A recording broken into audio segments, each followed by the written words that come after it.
Richer than hell elves take a dump the same way I do, McCluskey. His eyes widen, then his smirk gets even broader.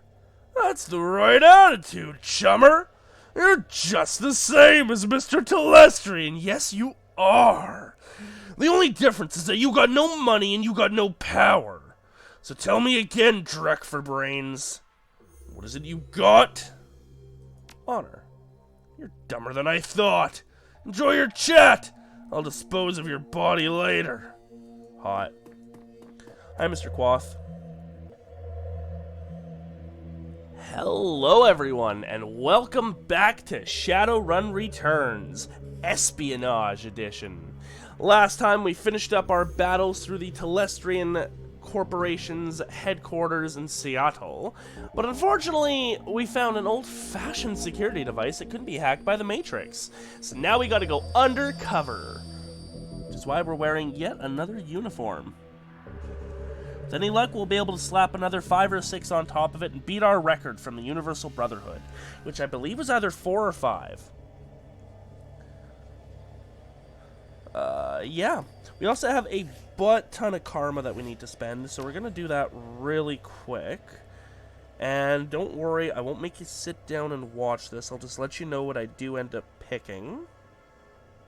Alright, so what I went with was a bit more decking. We got that to 7, so we can now equip the Fairlight. A little bit more ESP control. Did I end up taking an intelligence? I did not. And then we are grabbing 2 in charisma so that we can actually get another etiquette here. I'm going to take academic. We can theoretically get 1 more etiquette, but it's probably not going to happen. And then, honestly, I thought I might take some spirit summoning so that we can start taking advantage of some of those summoning spots we see when we don't have a summoner. So I'm just going to grab 1 and 1. Just as like a start, you know what I mean? And boom, that's us. Much better decking. We can equip the Fairlight now once we get access to choosing our equipment again. And yeah, should be a good time. And hopefully that academic will help us out here. Without any further ado, let's get up there and sneaky it up.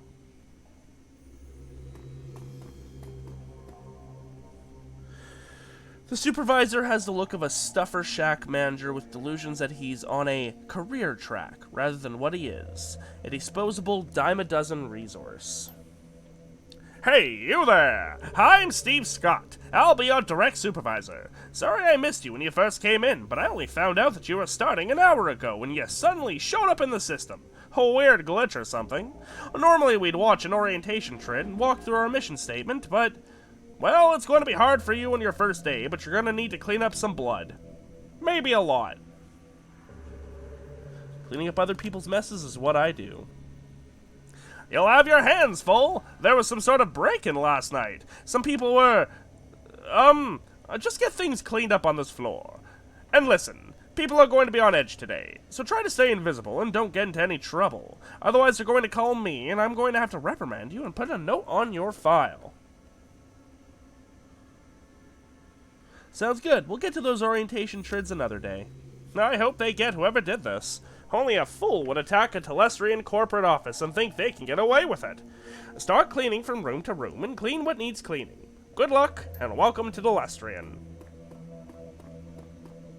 Thanks, boss!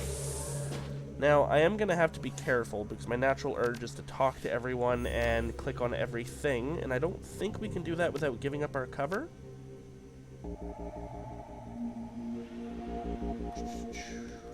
Still, we'll talk to this guy. What can I do for you? I need to get upstairs. My supervisor says there's more cleaning to do. The top floors may be only accessed with the expressed authorization of Eric Silverstar, our VP of Security. You can head to the lower floors if your supervisor wants. Found all these chips on some of the Matrix switches box. Is that important? Yeah, that seems like a... Oh yeah, that's for when we are ready. Okay. Let's talk to the tech worker. As the Telestrian tech jockey turns to speak, you will notice a panel has been removed from one of the land ranks from just up behind him. Hey, thanks for coming. Can you believe it? Silver Star is calling it an intrusion, but I know the aftermath of a Shadowrun when I see it. I start over in the corner and make sure you don't get any solvents on my servers. They say it's intrusion that's good enough for me. Soka, I get it. You never get the straight dope around here. Do you think you could duck out for a smoke or something? It would be easier if I didn't have to clean around you. Oh, sorry. Yeah, no problem. Just another day in paradise, right? Thanks. I literally didn't do that. I did not damage anything here.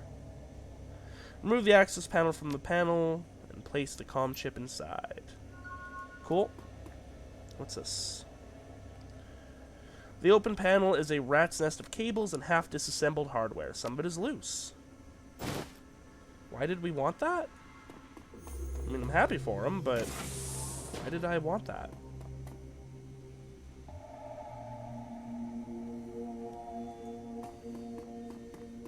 Okay, literally nothing in this room. That's neat.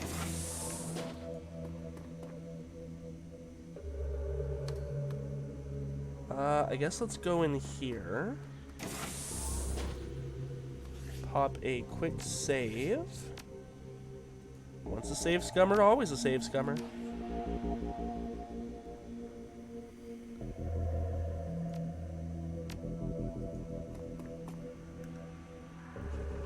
A filthy guard is looking into an open vent. He's clearly not enjoying the idea of climbing back into the duct.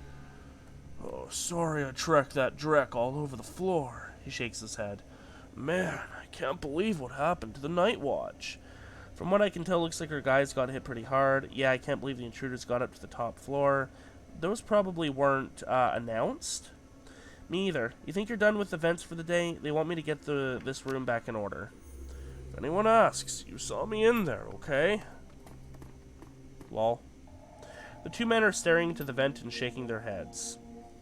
Look, Raoul, I know, and you know that there's nothing in that vent. But when I told that to Silver Star, he accused me of not wanting to crawl in there. Said was letting the company down by not displaying the corporate value of duty.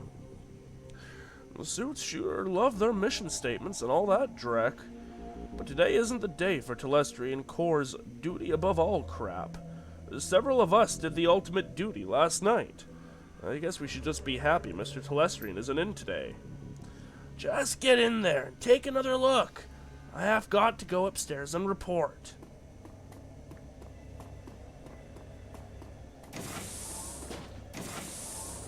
Yeah, he's like, no. I'll go in there. There's probably some good stuff.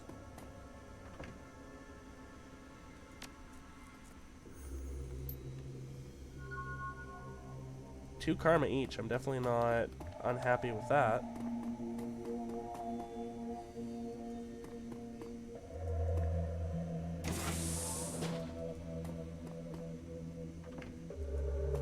Alright, what are we dealing with here? I have to say, at this point, it's not looking good. I don't know how it happened.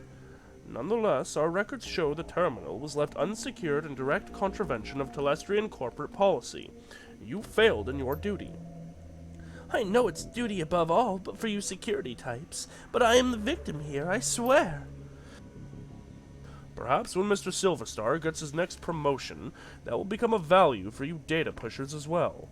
Right now, it seems your value is clock out early and ignore my responsibilities. Don't go anywhere, I need to make my report to Eric. Sad. You're gonna get fired, my dude.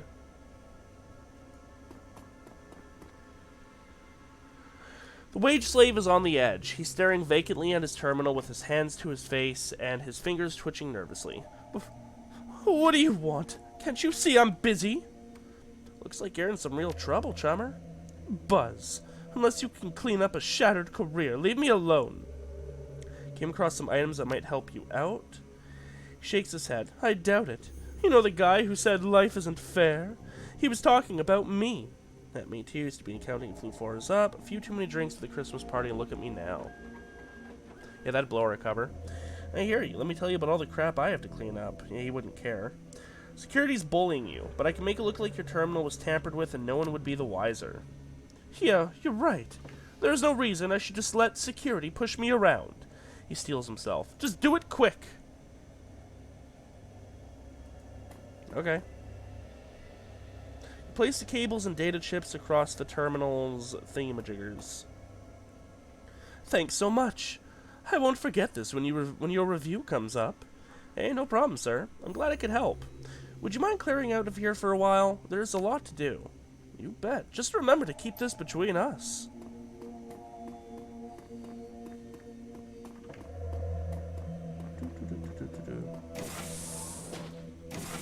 Hella.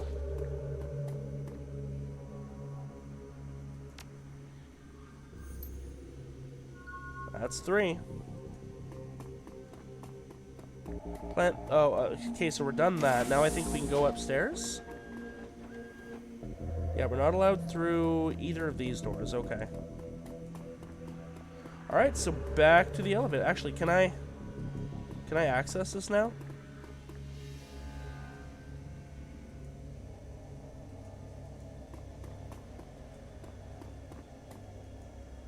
I can't. No, okay.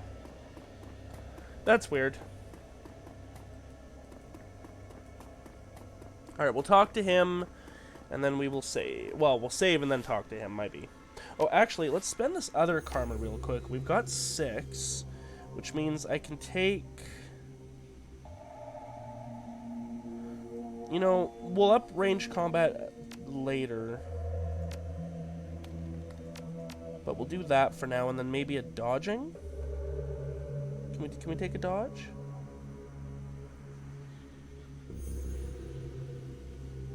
Is that not a skill? Oh, it is, but I can't. Okay, well then let's take throwing weapon for better grenades. Now we save. I said, now we save.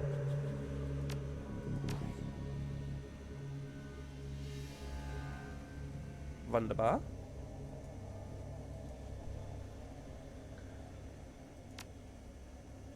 Hey, I found all these chips on some of the matrix switch boxes. Is that important?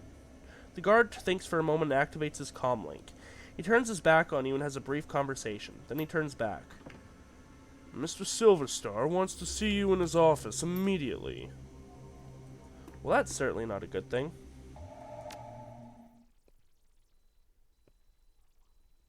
I mean, it is, but, you know, also not, technically.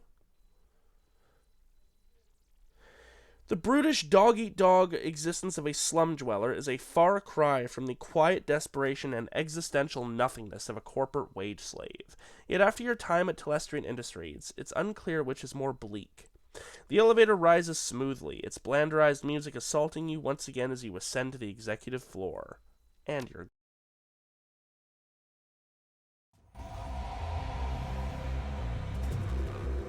Alright.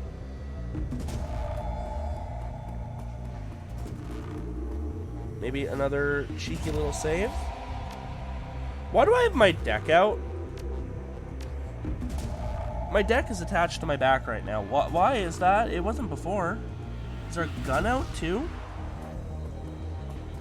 No, just our deck. Okay.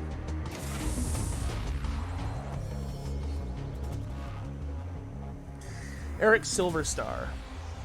There you are. It seems that some of my best are letting me down. And it's good to see her displaying one of the most important of my 3 key values. Well, it's duty above all, right? He laughs. Well, yes, that is the first value, and I'm glad more than those outside of security follow it. And from a gender, no less. Kind of looks like Saul Goodman, TBH. No, I'm speaking my 3rd and final value of vigilance, which seems to be sorely lacking around here. We prefer building maintenance, sir. Of course you do. Now please start filling out the report on the datapad. And I'm afraid I must ask you not to sit in my chair, given your attire. I need to go head downstairs and investigate your findings. I'll be right back. This feels like a trap. Like, the man's paranoid. This feels entirely like a trap. Your comm link begins to ring. You pick up. So, these paintings must be what all those expensive deliveries were. We don't have much time. I am tracking Silverstar, and he is already stepping off the elevator. I don't think your disguise will hold up much longer. I'll update you on his movements. Hurry, mon ami! Alright. This is an actual puzzle that we can fail. I don't like that. I mean, I do, of course, but we won't.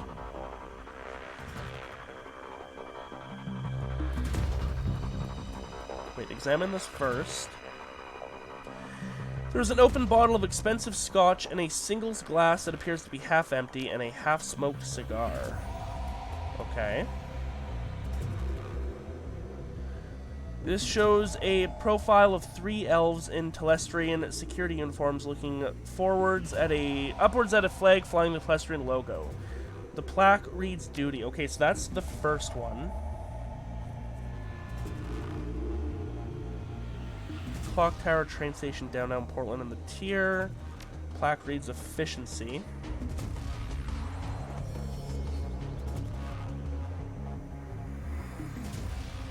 Unity. I think we missed finding out what his third or what his second value is, because we know the first is duty, the second is something, and the third is vigilance. Independence.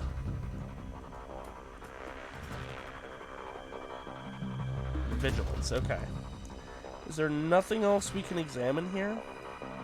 Oh, there's 100% a secret thing behind this bookshelf. You can see it show up a little bit. Okay, well, we'll push vigilance. Or duty. Frame clicks into place and the painting slides back into the wall. And then at this point, it's just a guess as to what the second one is. Probably Unity.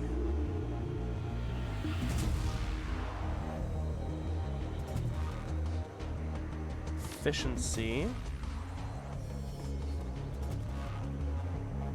Unity, yeah, it's not independence.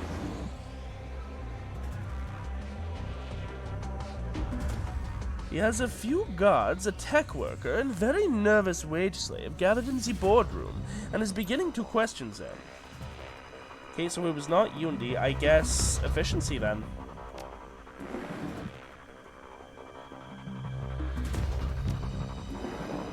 And then vigilance. He has finished interviewing a Matrix tech and is now talking sternly to a pair of guards. So this actually does seem to be timed. Go, go, go, go, go!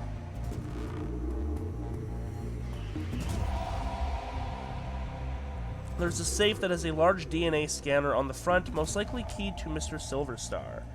Ah, that's what this is for. Pick up the half-smoked cigar.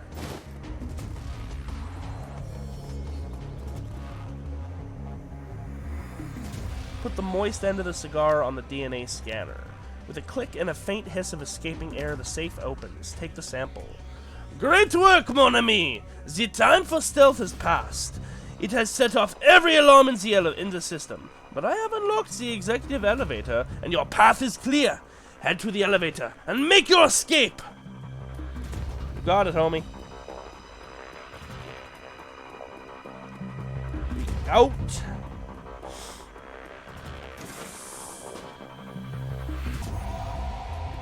Hi guys, how's it going? Alright, this is a restricted area. You can't go in there. You can't tell me what to do.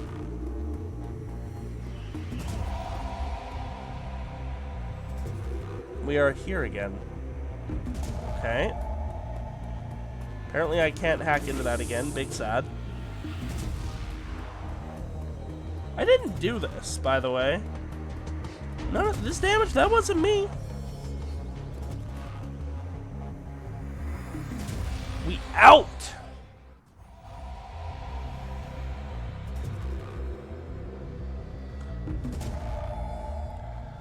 Detective McCluskey stands there smirking, surrounded by armed and twitchy Lone Star officers. Good morning, moron! Good morning, Detective McCluskey. It's a fine day for police corruption, isn't it? The smirk broadens. That's right, dummy! Keep flapping your jaw! That sort of thing will be perfect for where you're going. Mr. Telestrian wants to meet you in person. He wants to chat about last night's fun and games. You can come along quietly, or you can meet him in a body bag. He smiles wolfishly. Come on, Drek for brains. Make the wrong choice! I'll opt for a stand-up conversation. Damn! I was hoping to be able to bring you in feet first. Hooray! I'm under arrest!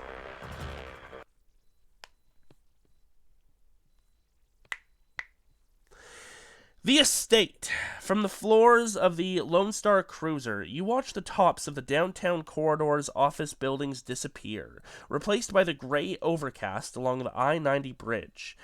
The nylon restraints binding your wrists and ankles, along with McCluskey's whistling to the radio, make for an unpleasant ride.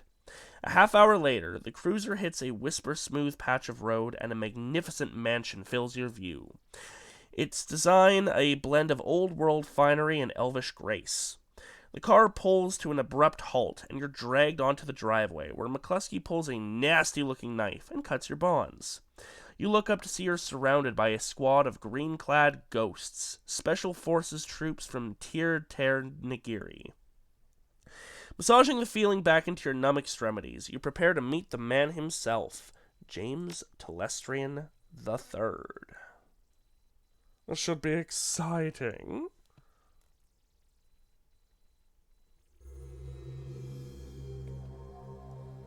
Okay, can I leave?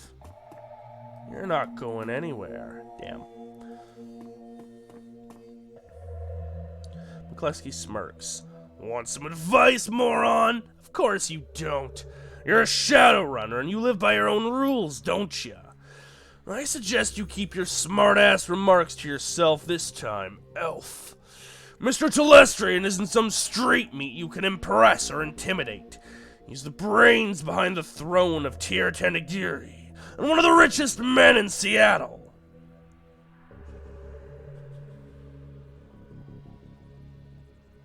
Richer than hell elves take a dump the same way I do, McCluskey.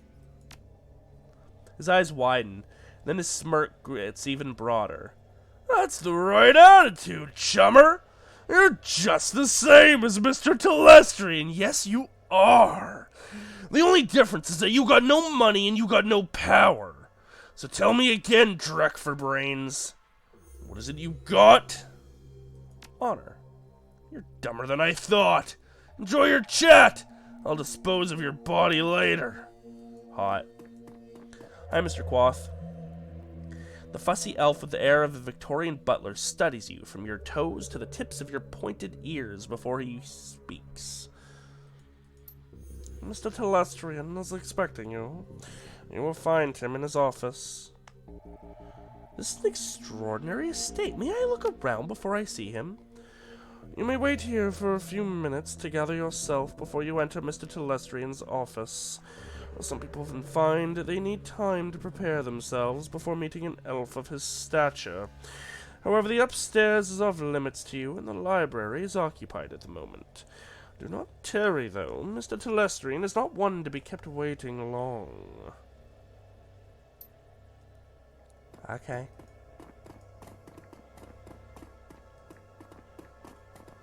Well, that doesn't look like I'm going to have to fight through here later. No, no. Algernon, my friend, how you doing? There is a twinkle in Algernon's eyes that wasn't there when you spoke at the Seamstresses' Union. It is good to see you again. There is much to do. You run in some pretty different circles, don't you, Algernon? I do not run at all, blah, blah, blah. Shadow. I go where I am needed. I am needed here. Seek me out after you have spoken to James Telestrian.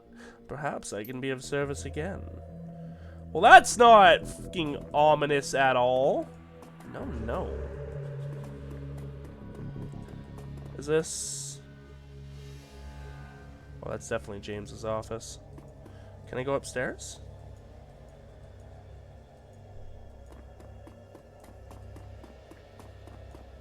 I am not allowed to set foot on the stairs. Big sad. Alright, well, I guess we'll go here, we'll save, and then we'll walk in and meet one of the most powerful men in the world. You know, no big deal. We could probably kick his ass.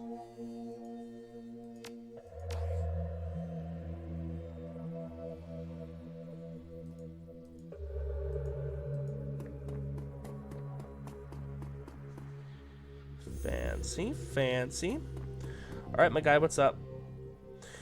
As you approach, James Telestrian III looks up from the computer screen built into the surface of his desk and assesses you. Calculating and cold, a practiced smile comes to his face. He vibes the kind of rich you don't get from Trivid. It's not the clothing or the trappings or the bow before your better's mansion. It's something else. The feeling that you're being categorized as a resource, or a liability, or a pawn. Oh, what voice to give him? I have been reviewing the results of your visit to my Seattle office last night. I admit it, they are impressive. You have generated a considerable amount of damage to my office complex, killed or wounded many of my security personnel, and cost my vice president of security his job. Oh, we got Eric fired. Nice. In 24 hours, you have accumulated quite a bill with me, ma'am. How do you intend to settle your debt?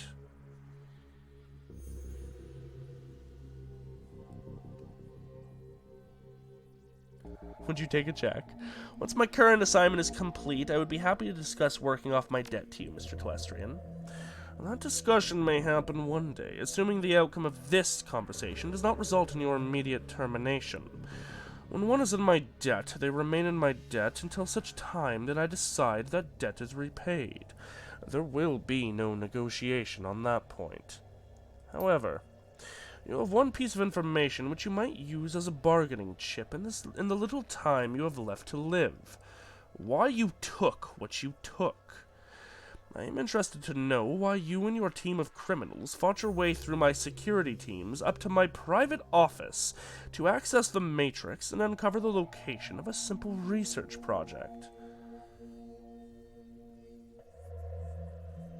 Took the Aegis sample to kill giant insect spirits. I could be completely honest with him, and that might be smart. But that's also honest as well. It goes like this. Your half-brother, Sam Watts, hired me to find his own killer. He had a dead man switch. When I find the killer, I get paid. You impress me, ma'am. My father's bastards are intentionally not well known, even to themselves. Nevertheless, I fail to see the connection between this Sam Watts' death and a raid on one of my office buildings. There is no connection between the research project and the dead man that I am aware of. Sam was killed by your half-sister Jessica. Jessica is protected by giant bugs. I just kills giant bugs. Kill the bugs. Kill Jessica. Get paid. I find your bluntness somehow refreshing. He touches a button on the desk. I thought he would. Mr. Quoth, please ask my daughter to join us. Oh, hell yeah. The young pretty elf has dark circles under her eyes and a haunted expression on her face. She recognizes you instantly. It's you. You're the woman who helped me escape from the Universal Brotherhood. How did you get here? Telestrian cuts in quickly. Thank you, Marie-Louise. You have confirmed the identity of your rescuer, and given me reason to forgive her for her trespasses against me. She looks hungry for your help. I'm glad you're here. Good to see you got out okay, Marie-Louise. I'm not okay. I can't sleep at all. I'm afraid that this is a dream, and that I'll wake up there and still be there. With the bugs. You can relax, Marie-Louise. You are safe. It is over. No! It won't be over until they're all dead! She shudders. You didn't see them. You don't understand. You and those men you flew in here, all you do is talk. It's just like you to form a committee, Father. I knew that someone had to take action. That's why I got Hakeem involved. The already cold exterior of James Telestrian III turns to ice. I see. It was you and your crippled little friend who leaked Aegis to this woman. We will speak of it later, in private. Now then, Shadow Fist 997. There are people I wish you to meet. The committee my daughter alluded to. This is a rare opportunity for a woman on the streets such as yourself. I urge you to behave. We will adjourn to the library. I would be delighted. I don't know if that is sarcasm or not. Just behave. What? I said I would be delighted. There is a weight in Telestrian's library, a sense of magnitude and purpose. You are no longer in the presence of mere wealth, you are in the presence of history. Algernon is there, okay. Ooh. Ooh, who are you? You look cool. Oh, there's two of you. Okay, maybe these are those green elite or whatever, although they're yellow. But whatever. You look like a harlequin. Lady and gentlemen, this is Shadow. She is the elf who saved my daughter, and the only one who has faced our common enemy in combat.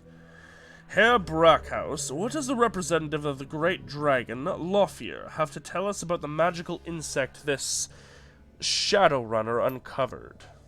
This guy. Brackhaus speaks slowly with a deep, melodious German accent. He takes his time, accentuating each word, relishing each vowel and each consonant, tasting them as if they were a delicacy. I probably won't be able to do him justice, but I will do what I can. My Lord Lothier has witnessed the insect's spirit's physical manifestations before. I don't really think that's German, but we're going to go with it.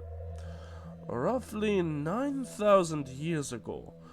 As you are aware, magic ebbs and flows from the earth, cycling from peak to peak over the course of 50 to 100 years.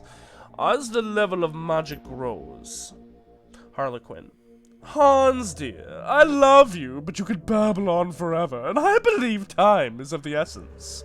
The painted elf addresses you. Shadow, is it? Delighted! The bug you fought was not merely a magically awakened animal, like a wyvern or hydra, or anything else in the sixth world. In fact, it isn't from this world at all. It's a physical embodiment of an insect spirit from another plane of existence. Glad we took that academic. I believe that would explain why I wasn't able to damage it. The spirit itself is extraplanar. Algernon eyes you keenly. Bravo! That is precisely the idea. The insect spirit exists on both planes simultaneously. I haven't been impressed with you for some time, Shadow. It is good that you are here. Now, an insect spirit can't simply thumb a ride through astral space and show up on Earth late for dinner. A dinner in this case being us. Two elements are required to bring one across the void, a shaman and a host. First, the spirit calls upon a shaman, often in dreams. The spirit seduces the shaman with promises of great power. The shaman then accepts the spirit as his totem. Next, the insect spirit requires a suitable host. The best candidates are the disaffected and the disenfranchised. In short, the weak-willed. Their minds are the most susceptible to suggestion, which is helpful in making the transformation. As you may imagine, these are the sorts of people easily attracted to a cult, such as the Universal Brotherhood. This one's been silent so far. Finally, by performing what has to be a truly disgusting ritual, the shaman serves the insect totem. Serving the insect totem implants the spirit into the host, willingly or not. Then it's feeding time. Harlequin is correct. The insect spirit will then slowly consume its host, while transforming it into the spirit's own insectoid body, thus manifesting itself fully on this plane.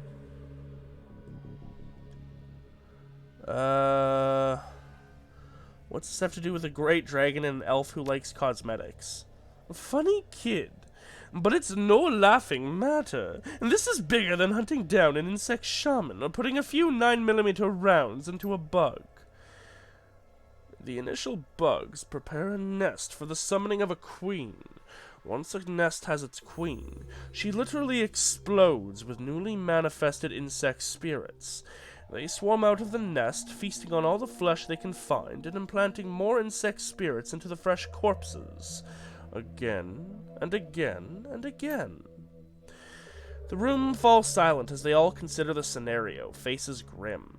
Telestrian breaks the silence. This is not an infestation, Shadow. It is an invasion.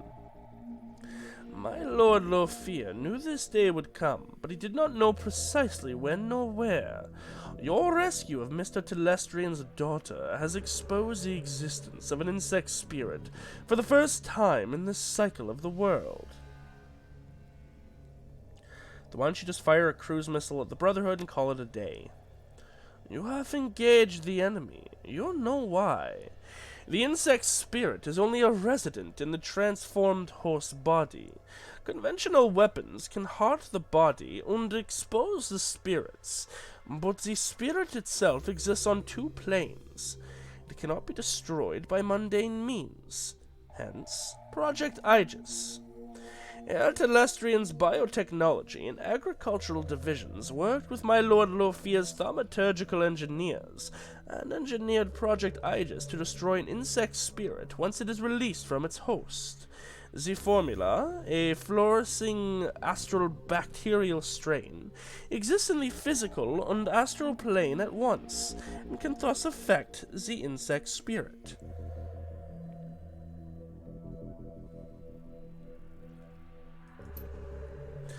Now that was a mouthful. Did you memorize it, or are you reading off of index cards?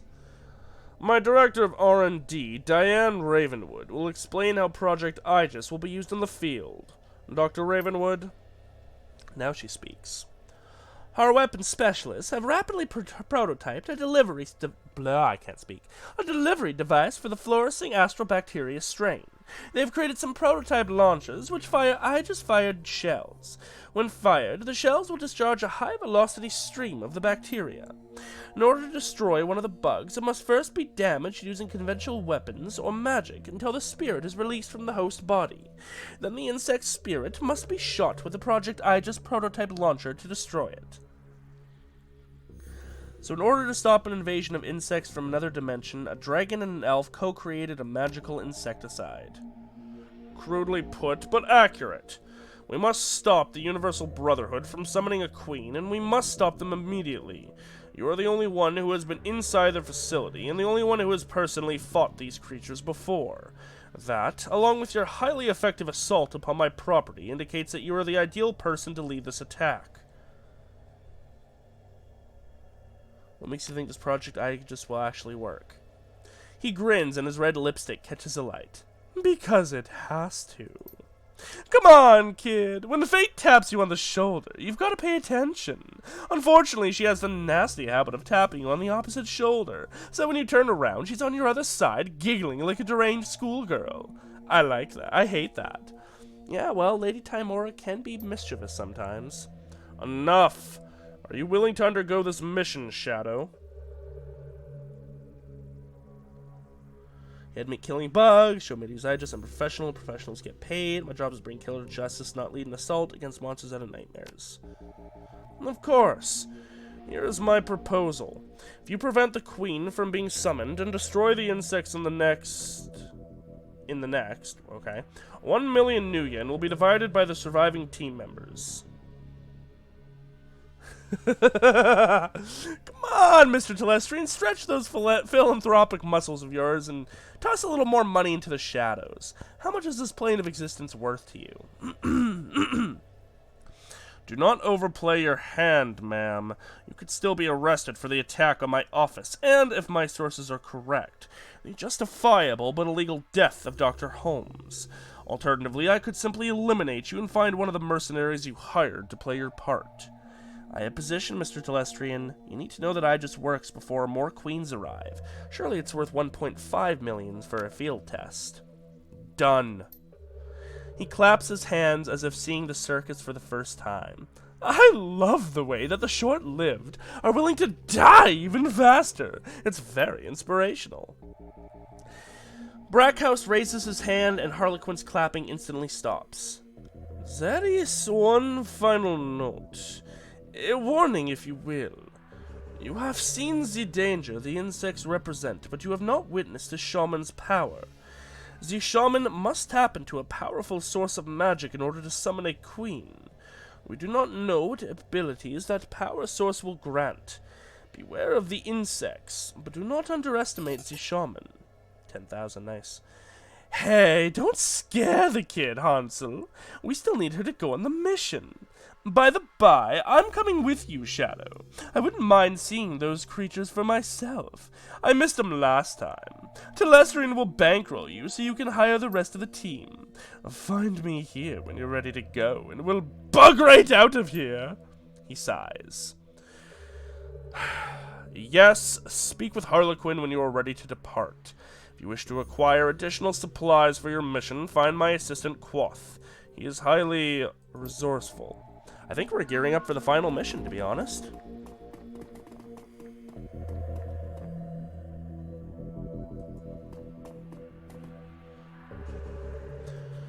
We did not allow many opportunities during our briefing for you to ask questions, Shadowrunner. You may ask them now.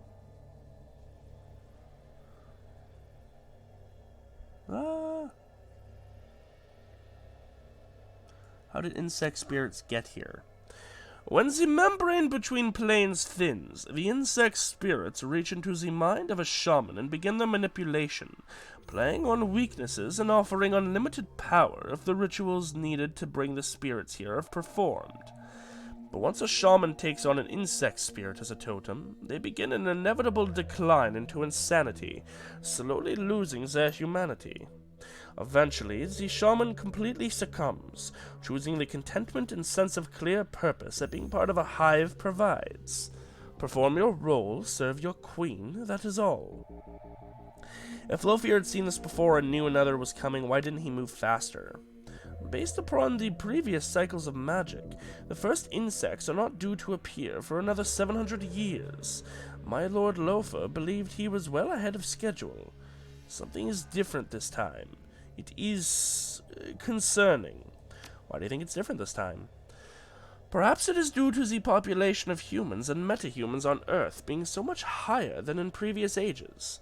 As a result, the volume of magic created by sentient beings is correspondingly higher.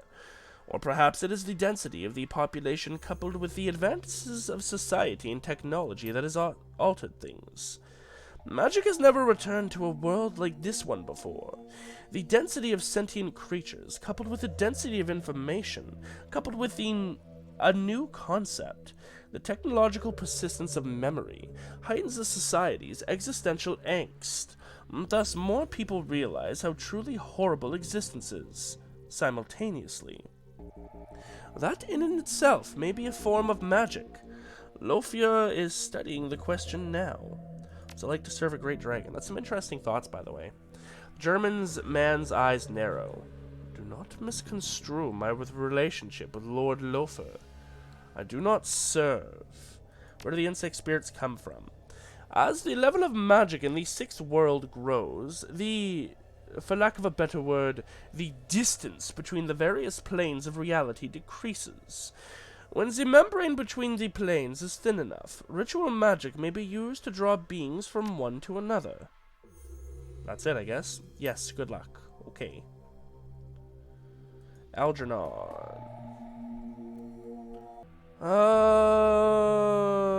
Let's ask him questions. Speak it. Were you spying on me at the Seamstresses Union? His eyes widen at the question. You mistake your importance, Shadow. No, I was not spying on you.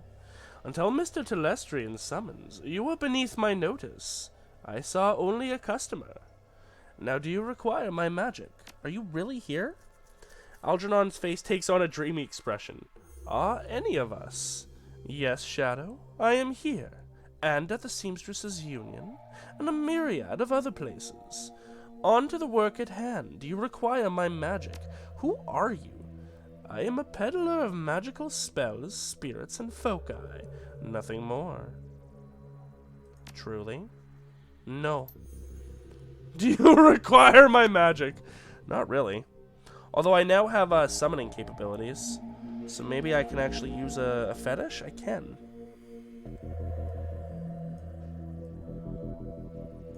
Maybe we keep one on us. Since we can now summon. We can trade out our deck for the Excalibur. Oh, we already have it.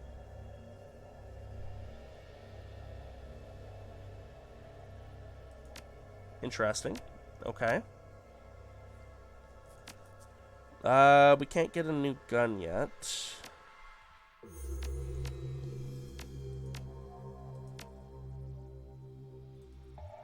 I guess, yeah, we have to drop a grenade. I guess we'll drop our other... I guess we'll drop our smoke and take the fetish. There we go. Earth Adept for life. And Quoth, I would like to buy some things. Oh, hi, Marie-Louise. Let's talk to her first. I was listening. It sounds bad. Yep. Thank you for everything. Piece of cake. I don't think so. But thanks for the reassurance. You look like you have a question. Why were you locked up at the Universal Brotherhood? Father didn't approve of my boyfriend and tried to scare him off. Something went wrong and Hakeem ended up in a wheelchair. Father covered the whole thing up and lied to me about Hakeem. He told me horrible things. Her jaw clenches. And I believed him. My Aunt Lynn told me the truth about Hakeem and how my father lied. She preyed upon my anger. I was so disgusted with him. It was easy for her to get me to leave and join her new family at the Universal Brotherhood. What do they want with you? Aunt Lynn was very excited to have me there, almost manic. She talked about the inner circle and how I was going to be at its center. She said I would be their queen. The way she spoke, it was as if she'd seen God or something. Her eyes close and she hugs herself tightly. But it's not God she sees. It's bugs. Only bugs. Was it Hakeem who helped you in the Matrix? She smiles in love. Yes. Even after my father ruined his life and convinced me to hate him, he's still been watching over me.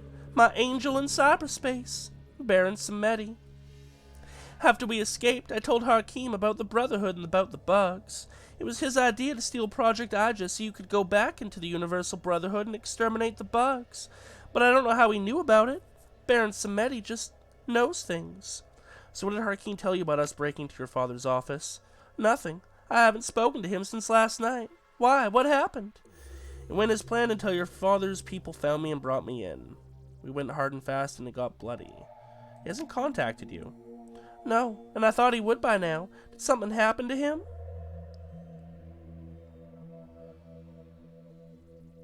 Did he get made? I don't think he did. I'm sure he's okay. He was in the Matrix the whole time. That's what I thought. Hakeem is amazing in the Matrix. I'm sure I'll hear from him soon. Well, I hope he's okay. Can we go this way? Oh, we can talk to McCluskey. Yo, what's up, buddy? I'm working with him now. You're gonna die, asshole! We're all gonna die, McCluskey. Yeah, but you're gonna die screaming. Rip. He doesn't like us for some reason. I can't imagine why. Ooh! Can we do some hacking and... Aww. Is there something I can clarify for you? Tell me more about Project Aegis. Telestrian Industries Corporation has been working on Project Aegis for 2 years without fully understanding its use. Lofear did not trust me with the information. My engineers finally met the Dragon specifications 3 months ago, and had just begun the productions process when my cousin Lynn hired Shadowrunners to destroy the lab and the factory, leaving us only the sample you stole. Why, it was Marie-Louise. He pauses before answering. The host for the Queen is chosen very carefully, as the interactions between the Queen and lead shaman are critical. A family connection between the two roles is ideal. As you have discovered, my father's indiscretion with Melinda Watts. You know that Jessica Watts, the shaman, and Marie Louise are related by blood. I would appreciate it if that information remained in the shadows. How do we use Aegis? My people have weaponized the Project Aegis formula by creating shells which, when fired, propel a high-velocity cloud of the material which should be effective at killing exposed insect spirits. There are more effective ways to deliver Aegis, obviously, but time was of the essence and I needed to improvise. I should go indeed. Can't hack your office? No. Oh, but I can go back through here. That's cool. Alright. We'll talk with Quoth, and then we'll end this episode for today. We actually might be able to finish out the playthrough next episode, which would be kind of exciting. In addition to the Aegis-loaded launchers we will provide, I am authorized to outfit you with anything from weapons to supplies to clothing. You're not Gruberman. I don't want to buy my guns from you, but I guess I'm gonna have to. Alright, rifles.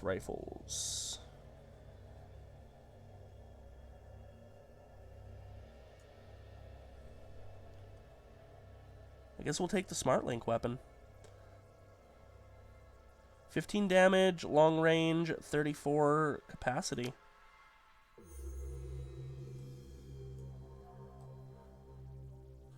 Might be a good idea to take a second weapon too, to be honest. Seeing as we have the slot and all.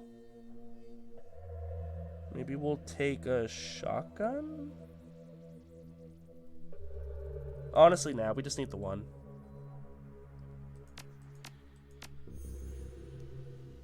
Okay, we'll buy the gun. Drop the FAR off. Put that in its correct spot. Okay, and then we can sell the HAR. Sell.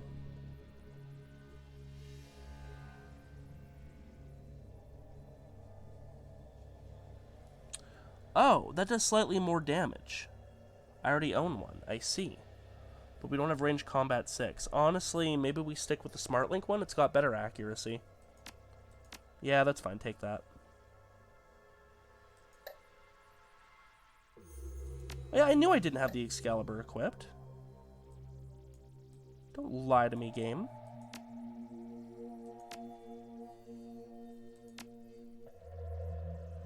Okay, I'm just gonna buy a bat really quick to give us access to this again. We're going to immediately drop that. Take the Excalibur. Good times had by all. Okay, outfits. You got anything new for me? Nope. Cyber installed. Show me what you have. It's probably the last chance we're gonna have to get some good cyber.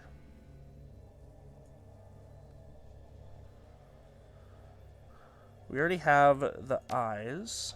Oh, basic. I see. We'll replace that. Alpha, I guess, is the upgraded version.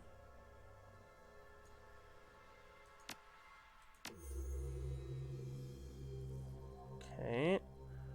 What else do we have? Just a data jack. I guess this would be a good time to get a few more. Get some dermal plating.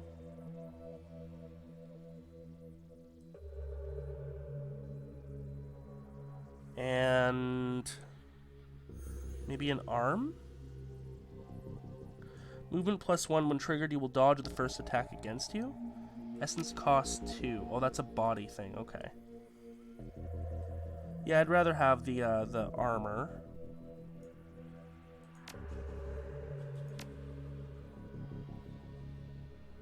And type body. Okay. What about arms? We've got nothing going on for our arms. Oh, would we not have enough essence? Possibly. We have enough money for it, surely.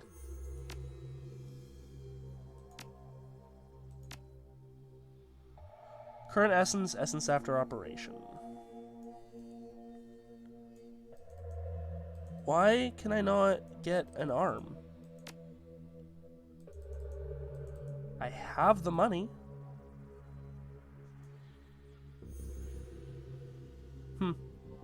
That's fine. That's still pretty good. And I think we have all the gear we really reasonably can.